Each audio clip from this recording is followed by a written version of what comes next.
ಈಗ ಯಾವ ಟೈಮು ಬಾಲಕೃಷ್ಣ, ನನ್ನ ಪ್ರಶ್ನೆ ಏನು ಅಂತ ಹೇಳಿದ್ರೆ, ಈಗ ನೋಡಿ, ಒಂದು ಒಕ್ಕೂಟ, ಒಂದು ಅಲಯನ್ಸ್, ಆ ಅಲಯನ್ಸು ಯಾವುದೋ ಒಂದು ಕಾರಣಕ್ಕೆ ಒಂದು ಪಾರ್ಟಿಯನ್ನು ಕೈ ಜೋಡಿಸುತ್ತೆ. ಇದು ಕಾಂಗ್ರೆಸ್ ಆದರೂ ಇದೇ ನಿಜ, ಬಿ ಜೆ ಪಿ ಆದರೂ ಇದೇ ನಿಜ. ಇಲ್ಲಿ ಬೋರ್ಡ್ಗಿರೋ ಪಾರ್ಟಿ, ಲಿಸ್ಟ್ ಗೆಲ್ದಿರೋ ಪಾರ್ಟಿ, ಲಿಸ್ಟಲ್ಲಿ ಇರೋ ಪಾರ್ಟಿ ಅಂತ ಇರಲ್ಲ. ಏನೋ ಒಂದು ಆ ಪಾರ್ಟಿಲಿ ತಾಕತ್ತಿದ್ದರೆ ಮಾತ್ರ ಒಂದು ರಾಷ್ಟ್ರೀಯ ಪಕ್ಷವಾಗಲಿ ಇನ್ನೊಂದು ಪಕ್ಷ ಅಲಯನ್ಸ್ ಮಾಡ್ಕೊಳ್ಳೋದು. ಜೆ ಡಿ ಎಸ್ಗೆ ಏನೋ ಶಕ್ತಿ ಇದೆ ಅನ್ನೋ ಕಾರಣಕ್ಕೇ ಬಿ ಜೆ ಪಿ ಅಲಯನ್ಸ್ ಮಾಡ್ಕೊಳ್ಳೋಕೆ ಸಾಧ್ಯ. ಜೆ ಡಿ ಎಸ್ಗೆ ಏನೂ ತಾಕತ್ತಿಲ್ಲ ಅಂದರೆ ಮಾಡ್ಕೊಳ್ಳೋಕೆ ಹೋಗಲ್ಲ. ನಿಜ ಅಲ್ವಾ? ಯಾರೇ ಆದರೂ ಅಷ್ಟೇ. ಇದೇ ಎನ್ ಡಿ ಎ ಕೂಟದಲ್ಲೂ ಒಂದೇ ಒಂದು MP ಸೀಟ್ ಗೆಲ್ದಿರೋ ಪಕ್ಷಗಳು ಇವೆ. ಇದೇ ಎನ್ ಡಿ ಎ ಒಂದೇ ಒಂದು MP ಸೀಟ್ ಗೆದ್ದಿರೋ ಪಾರ್ಟಿಗಳು ಇವೆ, ಎರಡೇ MP ಸೀಟ್ ಗೆದ್ದಿರೋವು ಇವೆ. ಯಾವುದು ಇಲ್ಲಿ ಬೋರ್ಡ್ಗಿಲ್ಲ ಅಂತ ಬರಲ್ಲ. ಜೆ ಡಿ ಎಸ್ನ ಶಕ್ತಿ ರಾಜ್ಯದಲ್ಲಿ ಏನು ಅಂತ ಹೇಳಿದ್ರೆ, ಅವರು ಗೆಲ್ಲಕ್ಕಾಗುತ್ತೋ ಇಲ್ವೋ ಬೇರೆ ವಿಚಾರ. ಅನೇಕ ಕ್ಷೇತ್ರಗಳಲ್ಲಿ ಅವರ ಮನಸ್ಸು ಮಾಡಿದ್ರೆ ಒಂದು ಪಕ್ಷವನ್ನು ಸೋಲಿಸೋ ತಾಕತ್ತು ಆ ಪಾರ್ಟಿಗಿದೆ. ಹೌದು, ಇದು ನೀವು ಬೇಕಾದ್ರೆ ನಾನು ಎಷ್ಟು ಬೇಕಾದ್ರೆ ಡಿಬೇಟಲ್ಲಿ ಬೇಕಾದ್ರೆ ಇದಕ್ಕೆ ನಾನು ಆನ್ಸರ್ ಕೊಡಬಲ್ಲೆ. ಅವ್ರಿಗೆ ಗೆಲ್ಲದೇ ಇರ್ಬೋದು. ಅವರು ಕೆಲವು ಕಡೆ ಅವ್ರು 2 ಲಕ್ಷ ಓಟ್ಗಳ ಅವ್ರ ಕೆಪಾಸಿಟಿ ಇದೆ, ಕೆಲವು ಕಡೆ 1.5 ಲಕ್ಷ ಓಟ್ ಅವ್ರ ಕೆಪಾಸಿಟಿ ಇದೆ. ಅದೇ ರೀತಿಯೇ ಇವರೆಲ್ಲ ಪಾರ್ಟಿ ವಾಪಸ್ ಬಂದರು ಅಂತ ಹೇಳ್ತಾ ಇದ್ದಾರೆ. ಹಾಗಾದರೆ ಬೋರ್ಡ್ಗಿಲ್ದಿರೋ ಪಾರ್ಟಿನೇ ಯಾರು ಇಟ್ಕೊಳ್ಳೋಂಥ ಉಸಾಬ್ರಿಗೆ ಹೋಗಲ್ಲ. ರೀ ಬೋರ್ಡ್ಗೆ ಇಲ್ಲ, ಅದೇನಪ್ಪ 3-3/4 ಜನ ಇಲ್ಲ, ಅಲ್ಲಿ ಯಾರು ಇಟ್ಕೊಳ್ಳೋಕೆ ಹೋಗಲ್ಲ. ಏನೋ ಶಕ್ತಿ ಇರುತ್ತೆ ರೀ ಅವ್ರಿಗೆ. ಒಂದು ಶಕ್ತಿ ಇದೆಯೋ, ಒಂದು MP ಗೆಲ್ಲೋ ಶಕ್ತಿ ಇದ್ದು 5 MP ಸೋಲ್ಸೋ ಶಕ್ತಿ ಇರ್ಬೋದು. ಅವ್ರು ನಮ್ಮ ಜೊತೆ ಇದ್ದರೆ ಅಟ್ಲೀಸ್ಟ್ ನಾನು ಸೋಲ್ ತಪ್ಪಿಸುತ್ತಲ್ಲಿ, ಇನ್ನೊಂದು ಪಾರ್ಟಿ ಓಟ್ ಡಿವೈಡ್ ಆಗುತ್ತೆ, ಅದಕ್ಕೆ ಅಲೈನ್ಸ್ ಮಾಡ್ಕೊಳ್ತಾರೆ. ರಾಜಕೀಯದಲ್ಲಿ ತಪ್ಪೂ ಅಲ್ಲ, ಅದನ್ನೇ ರಾಜಕಾರಣ ಅನ್ನೋದು ಕೂಡ. ಹಾಗಾಗಿ ನಾವು ಯಾವುದೋ ಒಂದು ಪಾರ್ಟಿನ ಅದೇನೋ ಬೋರ್ಡ್ಗಿಲ್ಲರಿ ಅನ್ಬಿಟ್ಟದ್ದು ಏನು ಮಹಾರಿ ನೋ, ಅವ್ರು ನಾನು ಹೇಳಿದ್ನಲ್ಲ, ಅವ್ರು ಗೆಲ್ಲದೇ ಇದ್ರೂ ಸೋಸೋ ತಾಕತ್ತಿರುತ್ತೆ ಅಂತೇಳಿ. ಈಗ ಕುಮಾರಸ್ವಾಮಿ ಅವರ ಪಾರ್ಟಿ ಹೆಚ್ಚು ಕಡಿಮೆ BJPಯ ಒಕ್ಕಲಿಗರ ಘಟಕ ಆಗಿಬಿಟ್ಟಿದೆಯಾ ಅಂತ. ಕುಮಾರಸ್ವಾಮಿ ಅವರ ಎಂಟೈರ್ ಪಾರ್ಟಿ BJPಯ ಒಕ್ಕಲಿಗರ ಘಟಕ ಆಗಿಬಿಟ್ಟಿದೆ ಇವತ್ತಿಗೆ. 2019ರಲ್ಲಿ ನಾವು ಕಾಂಗ್ರೆಸ್ ಪಕ್ಷ 21 ಸ್ಥಾನದಲ್ಲಿ ನಾವು JDS ಅವರು ಹೊಂದಾಣಿಕೆ ಮಾಡಿಕೊಂಡು 20 ಸ್ಥಾನ ನಾವು 7 ಸ್ಥಾನ ಅವರು ಬಿಟ್ಕೊಟ್ಟು ನಾವು ಹೊಂದಾಣಿಕೆ ಮಾಡಿದ್ವಿ. ಆವತ್ತಿನ ದಿನ ನಾವು ಏನು ಚುನಾವಣಾ ಪ್ರಚಾರ ಮಾಡಿದ್ವಿ, ಎಲ್ಲದರಲ್ಲೂ ಕಾಂಗ್ರೆಸ್ಸು ಮತ್ತು JDSನವರು ನಾವು ಒಟ್ಟಿಗೆ ಎಲ್ಲ ಇದರಲ್ಲೂ ಎಲ್ಲ ವೇದಿಕೆಯನ್ನು ಹಂಚ್ಕೊಂಡು ಪ್ರಚಾರ ಮಾಡಿದ್ವಿ. ಇವತ್ತಿನ ದಿವಸ ಅವರು 3 ಕ್ಷೇತ್ರ ಕೇಳಿದ್ದಾರೆ. ಕೋಲಾರ, ಮಂಡ್ಯ ಮತ್ತು ಹಾಸನ 3 ಕ್ಷೇತ್ರ ಕೇಳಿದ್ದಾರೆ. 3 ಕ್ಷೇತ್ರ ಅವ್ರು ಕೇಳಿ ಇವತ್ತಿಗೆ ಅವ್ರಿಗೆ ಒಂದೇ ಒಂದು ಕ್ಷೇತ್ರ ಇದುವರೆಗೂ ಅವ್ರಿಗೆ ಅಧಿಕೃತವಾಗಿ ಘೋಷಣೆ ಮಾಡಿದ್ದಾರೆ. ಇನ್ನು 2 ಕ್ಷೇತ್ರ ಅವರು ಘೋಷಣೆ ಮಾಡಿಲ್ಲ. ಮತ್ತೆ BJPಗೆ ಇದು ಆತ್ಮಗಳಿವೆ ನಿಮ್ಮಲ್ಲಿ ಅಂತ ಅದೇ ಅವ್ರು ಹೇಳ್ತಾ ಇದ್ದಾರಲ್ಲಿ. ಏನು ದೆಹಲಿಗೆ ಕುಮಾರಸ್ವಾಮಿ ಅವರು 16 ಬಾರಿ ಪ್ರಯಾಣ ಮಾಡ್ಬಿಟ್ರು. ಆ ಕಡೆ ಎಲ್ಲ ತೃಪ್ತಾತ್ಮಗಳೇ ಇರೋದು, ಆ ಕಡೆ ಅವರೇ ಇರೋದು, ಮಾತ್ರ ಅತೃಪ್ತ, ಬರೀ ತೃಪ್ತಾತ್ಮಗಳು. ಅದು ಇವಾಗ ಗೊತ್ತಾಗತ್ತೆ. ಕುಮಾರಸ್ವಾಮಿ ಅವ್ರಿಗೆ ಗೊತ್ತಾಗಿದೆ BJPಗೆ ಹೋಗಿ ಏನ್ ತಪ್ಪು ಮಾಡೋರು ಅಂತ ಅವ್ರಿಗೆ ಗೊತ್ತಾಗಿದೆ. ಇವಾಗ ಅಲ್ಲಿ ಹೋಗಿ 16 ಸತಿ ಅವ್ರು ದೆಹಲಿಗೆ ಹೋಗಿ ಅವರು ಅಷ್ಟೆಲ್ಲ ಅವರು ಅಮಿತ್ ಶಾ ಅವ್ರನ್ನ ಅವರು ನರೇಂದ್ರ ಮೋದಿ ಅವ್ರನ್ನೆಲ್ಲ ಭೇಟಿ ಮಾಡ್ಕೊಂಡು ಬಂದಿದ್ದಾರೆ. ಎಷ್ಟು ಮಾಡಿದ್ರು ಅವ್ರಿಗೆ ಇದುವರೆಗೂ JDSಗೆ ಏನು ಕ್ಲಾರಿಫಿಕೇಶನ್ ಕೊಟ್ಟಿಲ್ಲ ಅವರು. ಅದೊಂದು ವಿಚಾರ. ಆಮೇಲೆ ಹಾಸನದಲ್ಲಿ ಏನು ಈಗ ಆಲ್ರೆಡಿ ಅವ್ರು ಅನೌನ್ಸ್ ಮಾಡಿದ್ದಾರೆ, ಪ್ರೀತಮ್ ಗೌಡ ಆಗಿರ್ಬೋದು, ಅಲ್ಲಿರುವಂತ BJP ಕಾರ್ಯಕರ್ತರಾಗಿರೋದು ಇದುವರೆಗೂ ಯಾರು ಹೊಂದಾಣಿಕೆ ಕೊಟ್ಟಿಲ್ಲ ಅಲ್ಲಿ. ಪ್ರೀತಮ್ ಅವರು ಸಂಪೂರ್ಣ ಹಾಸನ ಕ್ಷೇತ್ರದವ್ರು ಪೂರ್ತಿ JDS ವಿರುದ್ಧನೇ ಇದೆ, ಅಲ್ಲಿ ಹೊಂದಾಣಿಕೆ ಆಗಿಲ್ಲ. ಆಮೇಲೆ ಈಗೇನು ನರೇಂದ್ರ ಮೋದಿ ಅವರು ಕಲಬುರಗಿ ಮತ್ತೆ ಶಿವಮೊಗ್ಗದಲ್ಲಿ 2 ಕಾರ್ಯಕ್ರಮ ಮಾಡಿದ್ದಾರೆ, ಅವರು ಸಮಾವೇಶ ಮಾಡಿದ್ದಾರೆ. ಆ 2 ಸಮಾವೇಶದಲ್ಲೂ JDS ಯಾವುದೇ ಒಂದು ಕಾರ್ಯಕರ್ತರನ್ನು ಅವ್ರು ಕರೆದಿಲ್ಲ ಇದುವರೆಗೂ. ಅವರು JDS ಅವ್ರನ್ನ ಸಂಪೂರ್ಣ ನಿರ್ಲಕ್ಷ್ಯ ಮಾಡಿದ್ದಾರೆ. ಇವಾಗ JDSನವ್ರು ಏನ್ ನಂಬಿಕೆ ಇಟ್ಕೊಂಡು ಅಲ್ಲಿ ಹೋಗಿದ್ದಾರೆ, ಅದರಿಂದ ಅವ್ರಿಗೆ ಅವಮಾನ ಆಗಿದೆ. ಸೊ JDS ಅವ್ರಿಗೆ ಏನು ಅಲ್ಲಿ ಪರಿಗಣನೆಗೆ ತಗೊಂಡಿಲ್ಲ.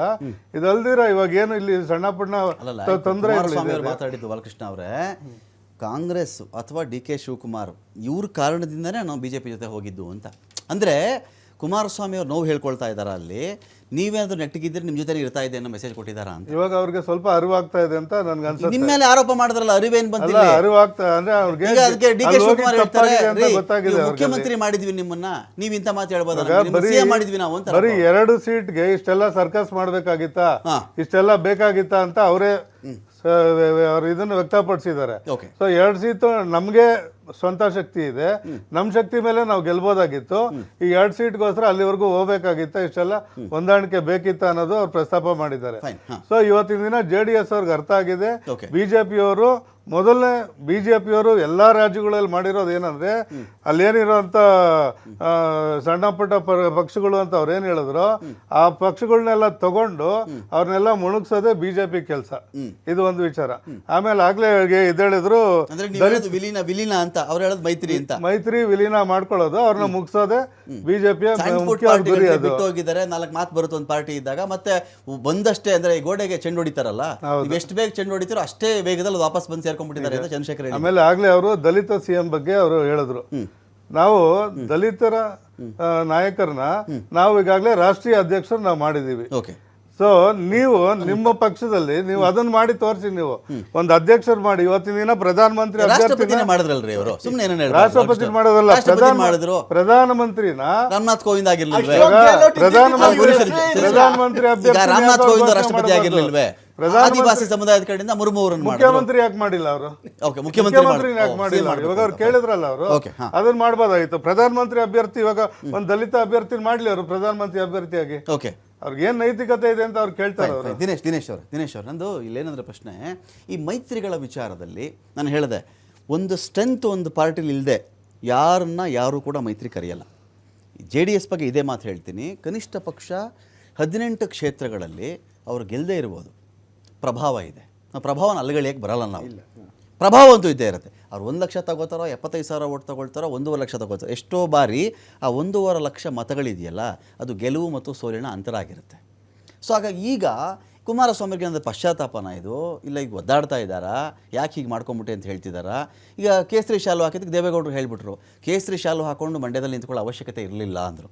ಇದೇ ಕುಮಾರಸ್ವಾಮಿ ಅವ್ರಿಗೆ ಹೇಳಿದ್ರು. ಹಾಗಾಗಿ ಒಂದು ತೊಳಲಾಡಿಸ್ಕೊಂಡ್ಬಿಟ್ಟಿದ್ಯಾ JDS ಪಾರ್ಟಿ ಈಗ ಅಂತ. ಈಗ JDSಗೆ ಏನಾಗಿದೆ ಅಂದರೆ, ಇವಾಗ ನೀವು ಮೊದಲು ಗೊತ್ತಿರ್ಬೋದು, ಕುಮಾರಸ್ವಾಮಿ ಅವರು ಫಸ್ಟಲ್ಲೇ ನಾವು BJP ಜೊತೆ ಹೊಂದಾಣಿಕೆ ಮಾಡ್ಕೊಳ್ತೀವಿ ಅಂತ ಹೋದಾಗ ದೇವೇಗೌಡರು ಮಂಡ್ಯದಲ್ಲಿ ಒಂದು ಪ್ರೆಸ್ ಮೀಟ್ ಕರೆದು ಇಲ್ಲ ನಾವು ಹೋಗಲ್ಲ BJP ಜೊತೆ ಅಂತ ಹೇಳಿದ್ರು. ನಮ್ಮದು ಜಾತ್ಯತೀತ ಸಿದ್ಧಾಂತ ಇದೆ, ನಾವು ಇವ್ರ ಜೊತೆ ಹೋಗಲ್ಲ ಅಂತ ಫಸ್ಟೇ ಹೇಳಿದ್ರು. ಓಕೆ, ಇಲ್ಲಿ ಏನಾಗಿದೆ ಅಂದರೆ ಕುಮಾರಸ್ವಾಮಿ ಅವರ ಆತರದಿಂದ ಈಗ ಅವರೇ ಹೋಗಿ ತಗ್ಲಾಕೊಂಡವ್ರೆ, ಚೆಕ್ಮೇಟ್ ಆಗಿಬಿಟ್ಟಿದ್ದಾರೆ. ಓಕೆ, ಚೆಕ್ಮೇಟ್ ಅಂದರೆ ಈಗ ನಿಮಗೆ ಒಂದು ಸಿಂಪಲ್ ಎಕ್ಸಾಂಪಲ್ ಕೊಡ್ತೇನೆ.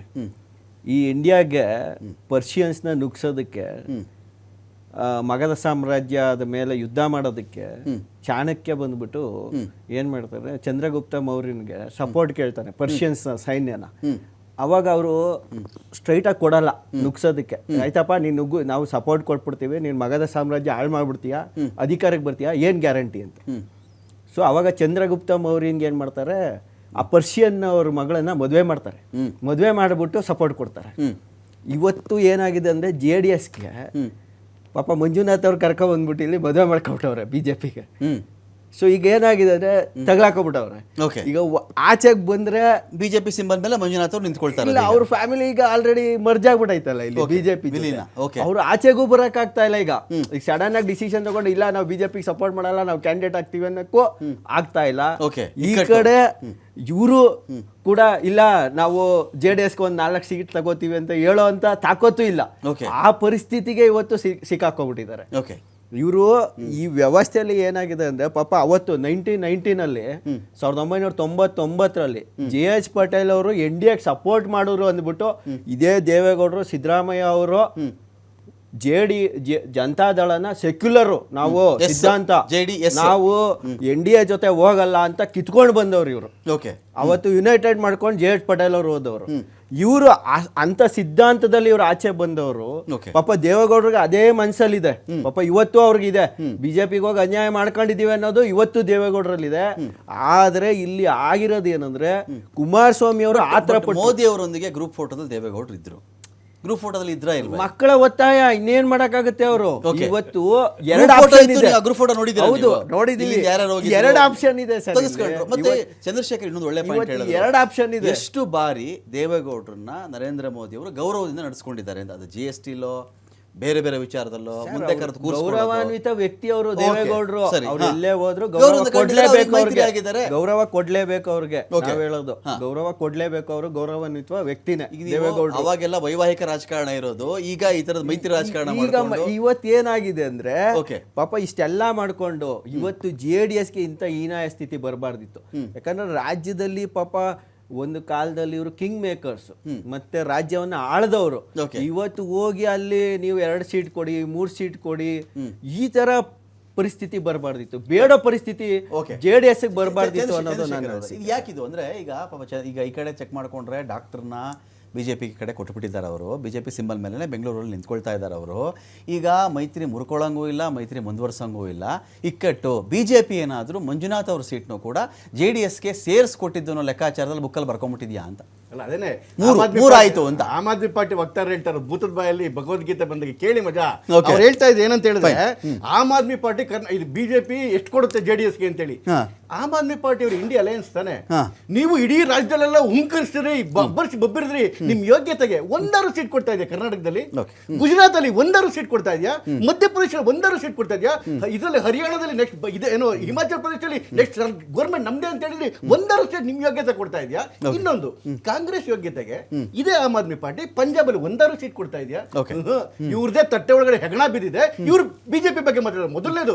ಎರಡನೇದೇನು ಹೇಳಿದ್ರು ಇವರು, ದೇವೇಗೌಡರು JH ಪಟೇಲ್ ಹೋಗ್ಬೇಕಾದ್ರೆ ವಿರೋಧ ಮಾಡಿದ್ರು, ಅವತ್ತು ತಿಳಿದ್ರು ಇವತ್ತು ಹೇಗೆ ಅಂತೇಳಿ. ಆಮ್ ಆದ್ಮಿ ಪಾರ್ಟಿ ಹುಟ್ಟಿದ್ದಂಗೆ ಸ್ವಾಮಿ, ಆಮ್ ಆದ್ಮಿ ಪಾರ್ಟಿ ಹುಟ್ಟಿದ್ದೇನೆ ಕಾಂಗ್ರೆಸ್ ನ ವಿರೋಧ ಮಾಡೋದಕ್ಕೆ.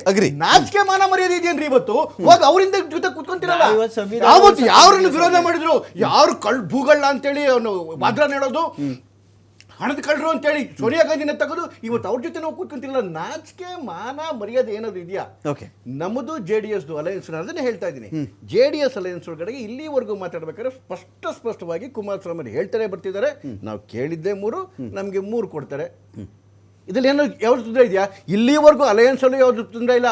ಹಾಗಾಗಿ ಮತ್ತೆ ಮತ್ತೆ ಮತ್ತೆ ಮತ್ತೆ ನಾನು ಹೇಳ್ತಿರ್ತದ್ದು, ಇನ್ನು ಎಲ್ಲ ಊಹೆಗಳೇನಾಗುತ್ತೆ, ಅವ್ರು ಮೀಟಿಂಗ್ ಒಳಗಡೆ ಸೇರ್ಕೊಂಡಿದ್ರು, ಮೀಟಿಂಗಲ್ಲಿ ಬೋರ್ಡ್ ಹಿಂಗಂದ್ರು ಅಂತೇಳಿ ನಿಮ್ಮನ್ನ ಏನಾದ್ರು ಒಳಗಡೆ ಬಿಟ್ಟಿದ್ರಾ?